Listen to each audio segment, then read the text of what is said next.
Assalamualaikum warahmatullahi wabarakatuh. Assalamualaikum warahmatullahi wabarakatuh.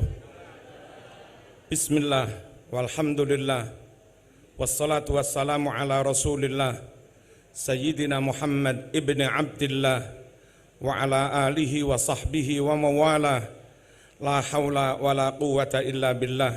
Amma ba'd, ikhwati wa akhwati fil Islam, ikhwati wa akhwati fi ahli sunnati wal jamaah, ikhwati wa akhwati fi nahdlatil ulama, ittaqullaha haqqa tuqatih wa la tamutunna illa wa antum muslimun. Hadratil afadil, para ulama, para masyayikh, para kiai, para hafidh, langkung-langkung dzurriyyah saking sahibul haul Mbah Kiai Haji Abdul Wahab Hasbullah, wonten ngarsane punyai Mahfudhah, wonten ngarsane punyai Hizbiyah, punyai Munjidah, wonten ngarsane Mbah Yai Hasib, wonten ngarsane Mbah Yai Rokib, dereng ketawis. Ibunipun tiang Jawa Timur yang suatu saat akan menjadi ibunya orang Indonesia. Amin, Allahumma amin. Ibunya Khofifah, mugi-mugi sehat, panjang umur, wilujeng donya akhirat. Amin, Allahumma amin. Kiai Mas Duki Al-Hafidh, mugi-mugi kantun jenengan lho Kiai, kantun jenengan lho sing sepuh. Mugi-mugi panjang umur, sehat walafiat. Amin, Allahumma amin. Kiai Abdul Hakim, sedaya masayih tambak beras, mugi-mugi sehat. Kanca kula sing paling ganteng, wong artis niku ganteng. Lah niki kiyaine artis. Berarti gantengnya di atas artis. Mugi-mugi piyambake masyhurun fil ardi, juga masyhurun fis sama. Menawi saged ngoten niku ngungkuli Uwais Al-Qarani. Yang Uwais niku masyhurun fis sama tapi majhulun fil ard. Nah, Gus Miftah niki sakniki sampun masyhurun fil ardi, insyaallah besok teng akhirat masyhurun fil akhirah. Amin, Allahumma amin. Para masyayikh, sedaya pejabat di lingkungan Pemprov, Pemda Kabupaten, enten Pak Udiono, nggih, mboten Sumerep, ngapunten. Saking TNI Polri, sedaya hadirin hadirat rahimakumullah. Kalau kita nyumerapi dan meyakini Mbah Wahab niku alim, jelas. Kalau kita mengakui Mbah Wahab niki jaduk, wis jelas. Kalau kita meyakini Mbah Wahab niki karomah, jelas. Nah, yang perlu kita tonjolkan dan harus diteladani seluruh santri, harus diteladani seluruh warga NU, kader NU, pengurus NU, harus diteladani seluruh rakyat Indonesia bahwa Mbah Wahab niku ternyata syakhsun watani, piyambake pribadi nasionalis yang luar biasa. Kesadaran Mbah Wahab untuk membela, mencintai agamanya ghairu maskuk, tidak diragukan lagi. Wadih wassarih wudu hasyamsi fin nahar.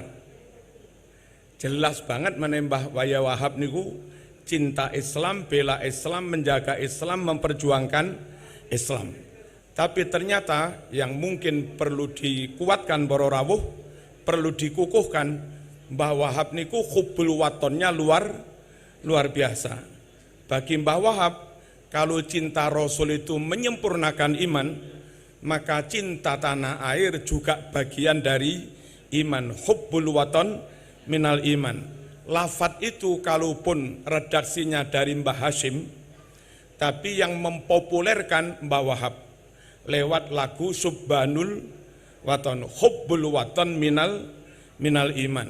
Hadirin rahimakumullah, bahwa Mbah Wahab itu mati-matian bela NKRI, mati-matian cinta tanah air, pasang badan untuk untuhnya NKRI.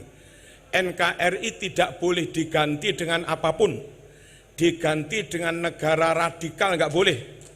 Diganti dengan negara sekuler nggak boleh. Diganti dengan negara liberal nggak boleh. Diganti dengan negara Hindu nggak boleh. Diganti dengan negara merek Islam pun nggak boleh. NKRI harus tetap NKRI. Beliau pasang badan untuk itu para rawuh, sampai-sampai ketika menjaga keutuhan negara, menurut ijtihad beliau harus masuk di MPRGR, harus masuk di Nasakom. Beliau pun masuk dengan resiko dibully, dengan resiko di PKE nih. Apa PKE nih? Kenapa nih? Biasa. Dengan resiko di kafir-kafir nih. Bahkan sebagian mengkritiknya luar biasa. Mbah Wahab itu meskipun kelihatan serbanan, saman buka serbane, iku sing muncul simbol lambang palu arit. Sampai ngoten Mbah Wahab nggak peduli. Silahkan kamu mengolok-olok saya. Silahkan kamu memotong leher saya. Asal kamu nggak memotong NKRI. Niku Mbah Wahab hasbullah. Allahumma shalli ala sayyidina Muhammad. Dan kita tahu para rawuh pembelaan beliau kepada NKRI. Kenapa beliau kok begitu gigih, mantep membela NKRI?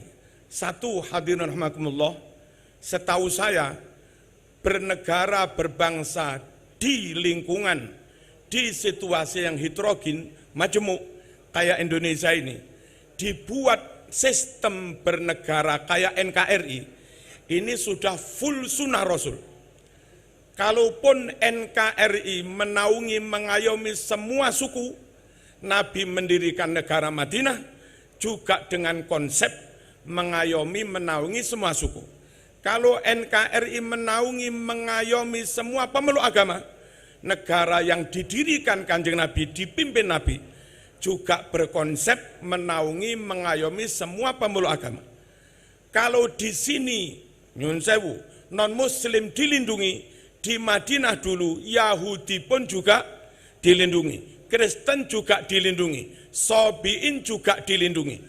Kalau kita harus berbaik-baik kepada non muslim, menyakiti mereka haram.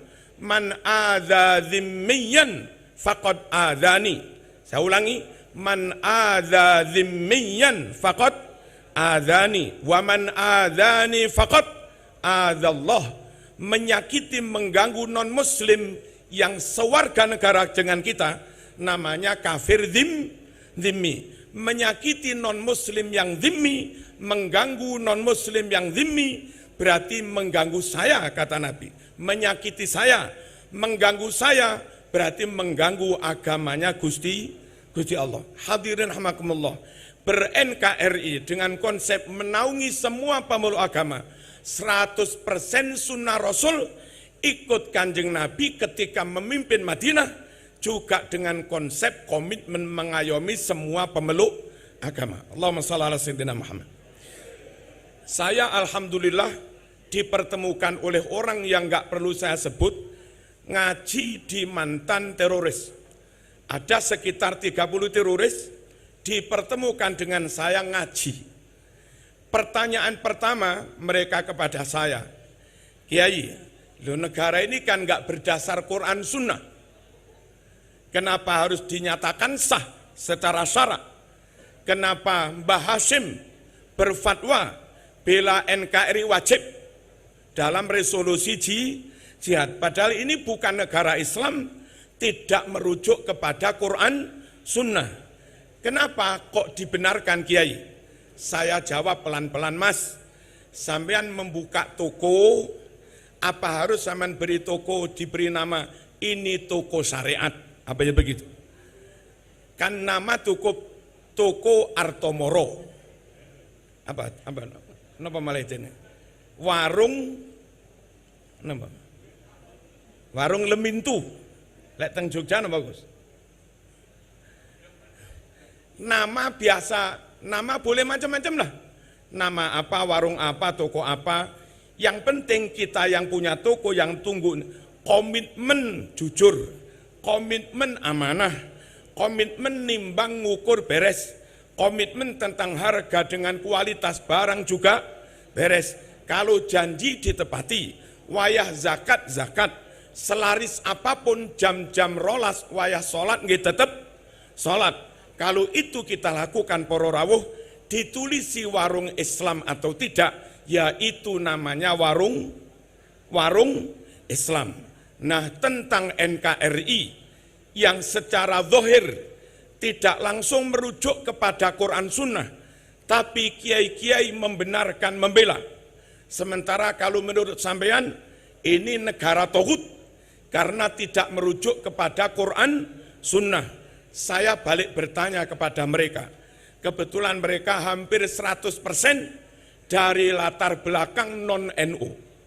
Pokok yang pengikuti Mbah Wahab, tak jamin gak ono sing dadi teroris. Tak jamin. Mereka hampir 100% latar belakangnya non-NU.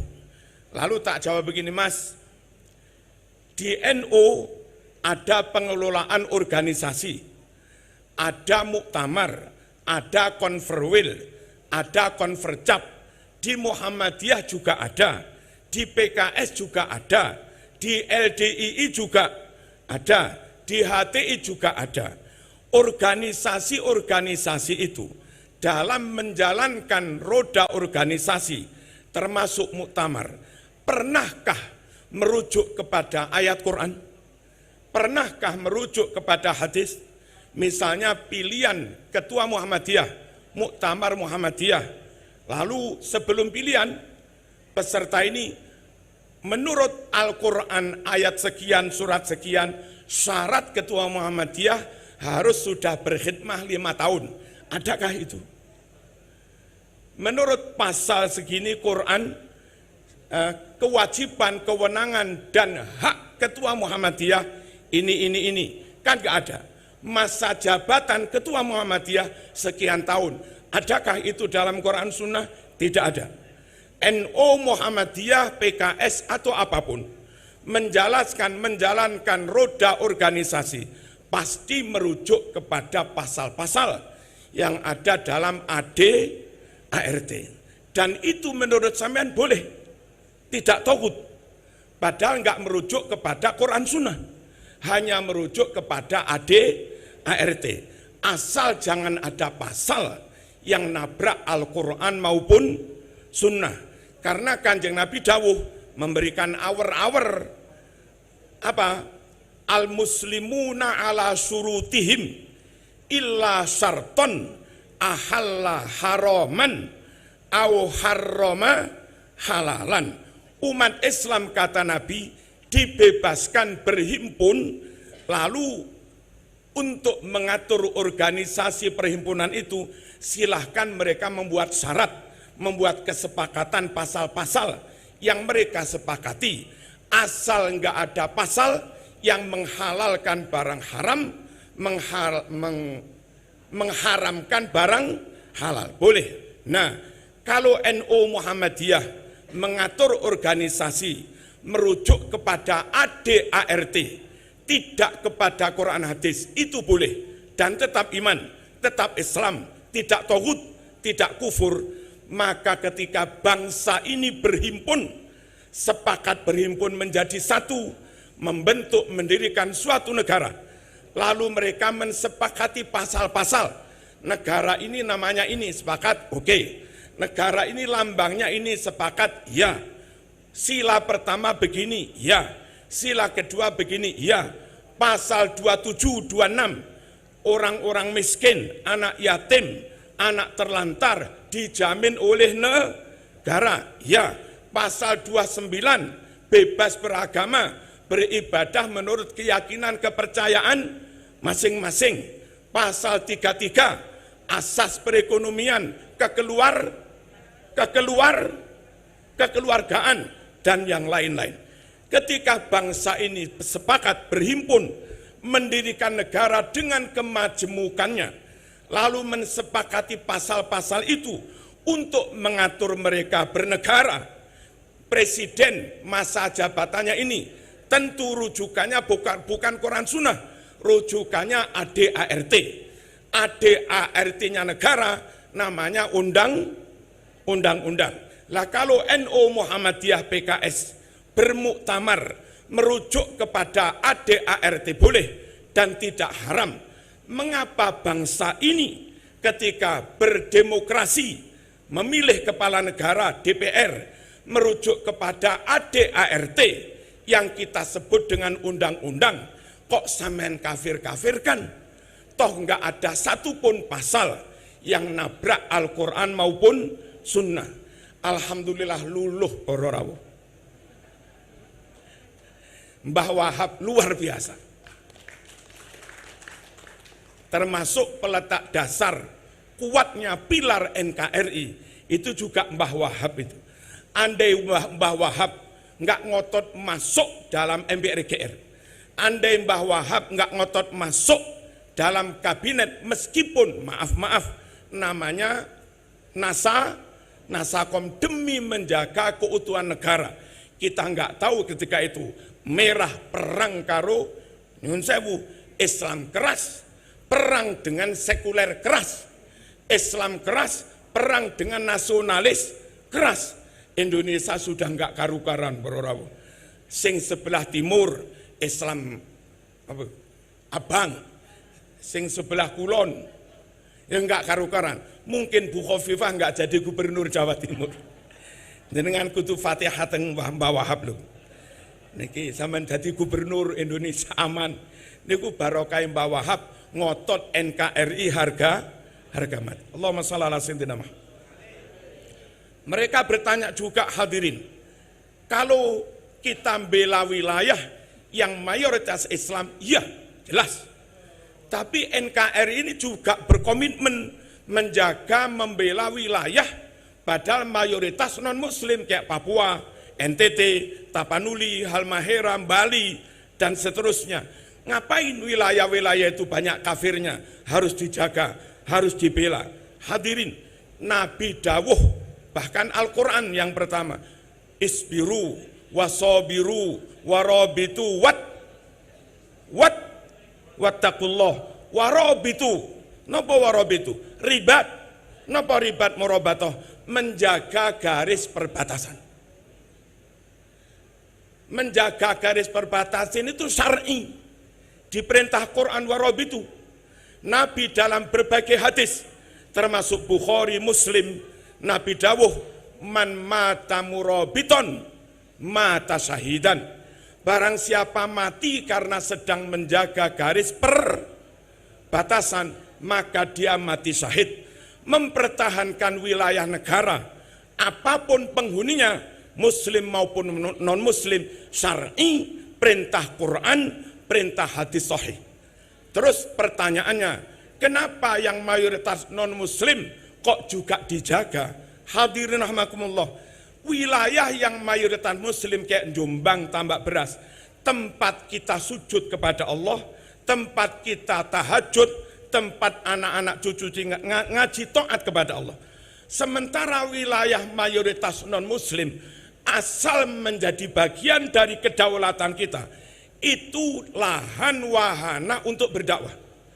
Kita nyuwun sewu, kula mungkin panjenengan, betapa sulitnya dakwah teng Papua Nugini, betapa sulitnya dakwah teng Timor Leste, karena wilayah itu mayoritas non muslim dan tidak masuk dalam kedaulatan NKRI.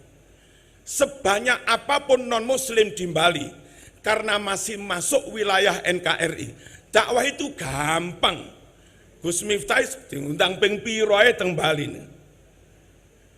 Papua mayoritas non muslim, karena masuk wilayah NKRI, kedaulatan RI, dakwah gampang banget. Dari situ para rawuh, wilayah yang mayoritas non muslim pun harus dijaga, karena itu wilayah dakwah kita. Begitu itu lepas kayak Timor Leste, sudah MUI sulit masuk ke sana, NU sulit masuk ke sana, Muhammadiyah pun juga sulit masuk ke sana. Alasan syar'i kenapa semua wilayah niki muslim mayoritas ataupun mayoritas non muslim tetap dijaga, karena nyun sewu Rasul berprinsip seperti itu. Quran merintah seperti itu. Dan kalau wilayah mayoritas muslim, tempat kita ibadah, mayoritas non muslim, tempat para ulama berdakwah. Allahumma shalli ala sayyidina Muhammad. Tidak pernah ada cerita negara Madinah diserang kafir Quraisy. Misalnya masuknya tentara kafir Quraisy masuk wilayah Quraidah, mayoritas Yahudi. Masuk wilayah Bani Nadir, mayoritas Yahudi. Masuk wilayah Khaybar, paron-paron Yahudi Kristen. Lalu Nabi bersikap, jarno wis, cek paten-patenan pisan podo kafire. Enggak pernah begitu. Non muslim maaf, kafir Quraisy menyerang Madinah, mau masuk wilayah yang mayoritas muslim maupun masuk wilayah mayoritas non muslim, Nabi tetap memberangkatkan pasukan memukul mereka. Artinya model Mbah Wahab, model masyayikh Nahdlatul Ulama yang berkomitmen bela NKRI, baik yang wilayah mayoritas muslim, non muslim, itu full ittiba Rasul, full mengikuti sunnah Rasulullah sallallahu alaihi wasallam. Terakhir, hadirin rahimakumullah, mereka juga bertanya, apa hubungannya hubbul waton dengan iman? Kalau soal cinta tanah air, orang kafir pun cinta tanah air kok. Cinta tanah air itu enggak harus iman. Orang non muslim juga cinta tanah air. Kenapa harus dikatakan hubbul waton minal iman? Hadirin, Nabi itu hubbul waton luar biasa. Berangkat hijrah, ternyata Nabi keberatan meninggalkan Mekah. Lalu Nabi membalikkan badan menghadap Mekah seraya berucap, wallahi innaki la ahabbu biqa'il ardi ilayya walaula anna qaumaki akhrajuni ma kharajtu mink. Demi Allah, hai Mekah, kaulah negeri yang paling aku cintai. Andai tidak karena kaummu kafir Quraisy mengusir aku enggak bakalan meninggalkan kamu. Nabi secara verbal, lafdon, lisan menyatakan ahabba ilayya. Mekah negeri yang paling dicintai Nabi. Nabi sendiri secara lisan mengatakan cinta pada tanah airnya.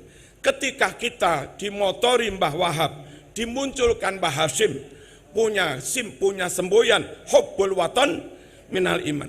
Itu menteladani Nabi yang dawuh, wallahi ya Makkah innaki la ahabbu biqa'il ardi ilayya.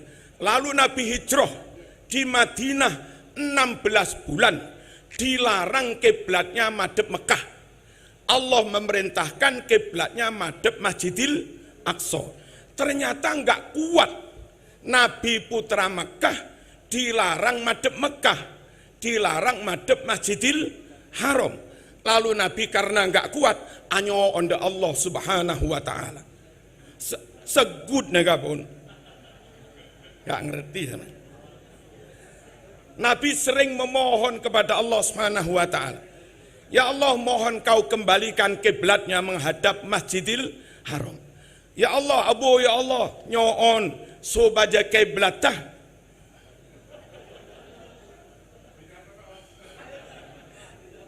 Supaya kiblatnya dikembalikan menghadap Masjidil Haram. Dan itu diabadikan dalam Quran. Orang yang ingkar cerita ini kafir. Karena ini cerita Quran. Hadisnya pun Bukhari Muslim. Dijawab langsung oleh Allah, qad nara taqalluba wajhika fis sama falanuwalliyannaka qiblatan tardaha fawalli wajhaka syatral Masjidil Haram. Muhammad, ingsun Allah tahu kok, ngeruh kok. Sampean sering dangak toh taqalluba wajhik.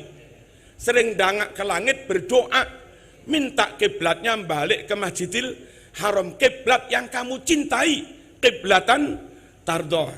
Nyata dalam ayat ini Allah menyebut Nabi ridho pada Mekah, Nabi cinta Mekah, Nabi rindu Mekah, kiblatan tardoha. Oke lah, tak turuti Muhammad, fawalli wajhaka syatral Masjidil Haram. Enggak kuatnya Nabi 16 bulan madhep Masjidil Aqsa dan minta madhep Mekah lagi. Bukti nyata kalau Nabi kangen rindu dengan Mekah. Tidak mungkin tidak cinta, maaf, tidak mungkin rindu kalau tidak mungkin rindu kalau tidak cinta. Anane Kanjeng Nabi rindu, berarti Nabi memang cinta. Hubbul waton minal iman, nyata dicontohkan Rasulullah sallallahu alaihi wasallam. Mencontoh Nabi, saya yakin itu bagian dari iman. Mencontoh Nabi itu bagian dari iman. Dalam Kitabus Safar riwayat Bukhari, Nabi itu kalau tindak lama seminggu 2 minggu pulang ke Madinah, sekiranya sudah terlihat bangunan Madinah, itu kuda itu dipacu. Ayo, ndang, cepet. Selak pengen kangen karo ning, katanya Gun Miftah. Kira-kira bangunan Jogja mulai ketor, supir cepet. Nabi itu juga begitu. Pulang dari tindakan lama, bangunan Madinah mulai kelihatan. Nabi pacu itu kudanya. Selak kangen dengan Madinah. Yang ulama surahul hadis, para pensarah hadis, beliau dawuh, ini bukti kalau Nabi memang hubbu watonihi. Nabi mencintai tanah airnya. Penutup hadirin, di negeri ini ada sekitar 800.000 masjid. Belum lagi musola di Madura. Kalau musola di Madura dihitung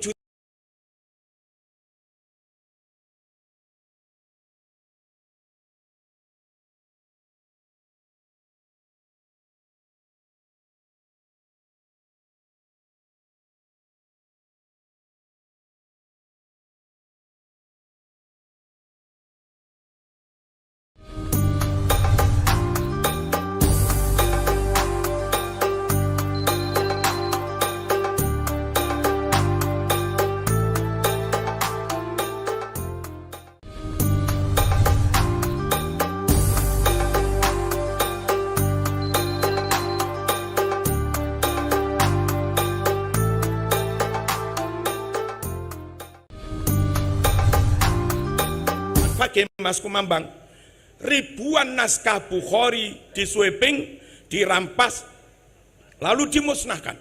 Ribuan naskah Sahih Muslim, ribuan naskah tafsir dirampas, dimusnahkan. Untungnya ribuan santri atau ratusan lah, termasuk Mbah Wahab, Mbah Zubair, Mbah Hashim, terus Syekhona, Mbah Bisri dan Mbah Munawir, yang ketika itu mondok di situ segera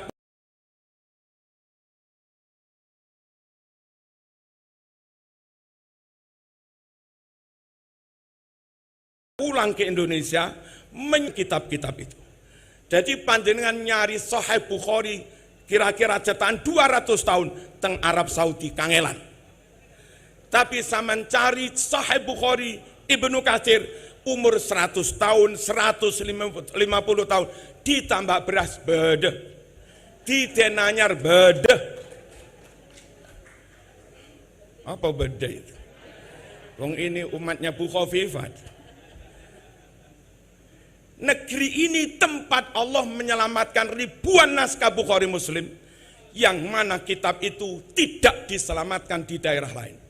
Komitmen menyelamatkan bangsa, sejatinya komitmen menyelamatkan ribuan naskah Bukhari Muslim yang umurnya 100 tahun lebih, dan itu diamankan Allah di NKRI.